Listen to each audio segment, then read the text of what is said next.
Indian metrology વિભાગની 150 વર્ષની ભારતભરમાં ઉજવણી કરાઈ।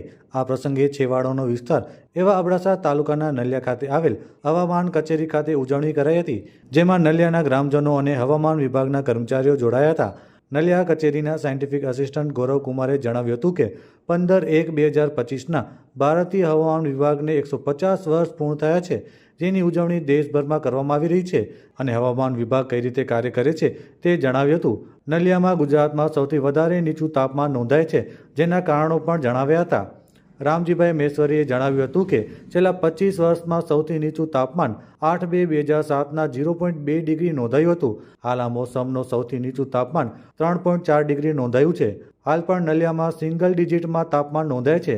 આ પ્રસંગે નલિયા ગામના દિનેશભાઈ ભાનુશાલી, માવજીભાઈ ભાનુશાલી, હિરેન ગોસ્वामी સહિત નલિયા ગામના આગેવાનો હાજર રહ્યા હતા। नमस्कार, मैं गौरव सिंगल, साइंटिफिक असिस्टेंट और इंचार्ज ऑफ नलिया हवामान। हम यहाँ पे आज अपने इंडिया मेट्रोलॉजिकल डिपार्टमेंट को 150 वर्ष कंप्लीट हो गए हैं, इसलिए सारे लोग इकट्ठा हुए हैं और यहाँ पे एक सेलिब्रेशन किया गया है 150 वर्ष कंप्लीट होने के उपलक्ष्य में। और लोगों को बताया गया है कि कैसे हम मौसम के बारे में बताते हैं, जानकारी प्रोवाइड कराते हैं, जिससे लोगों को मौसम का कम से कम नुकसान हो और उसका बेनिफिट ज़्यादा से ज़्यादा हो। इसीलिए हमने यहाँ पे सेलिब्रेशन किया है और गैदरिंग की है।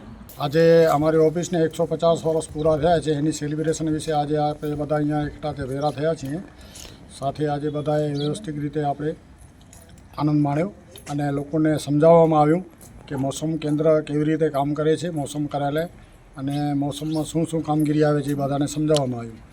અને આજે ઠંડીનું વધારે જે કારણ છે, નલિયામાં વધારે ઠંડી પડે છે, એનું ખાસ કારણ એ છે કે હિમાલયમાંથી બરફ પડે અને ડાયરેક્ટ સીધા પવન સીધા રાજસ્થાનના રણમાં આવે, રણમાંથી ઉપટી અને સીધા નલિયાની જે ભૂમિ છે ત્યાં ડાયરેક્ટ પડે છે, જેના લીધે તાત્કાલિક ત્રીજા દિવસે ઠંડીની નલિયામાં અસર વધારે પડે છે।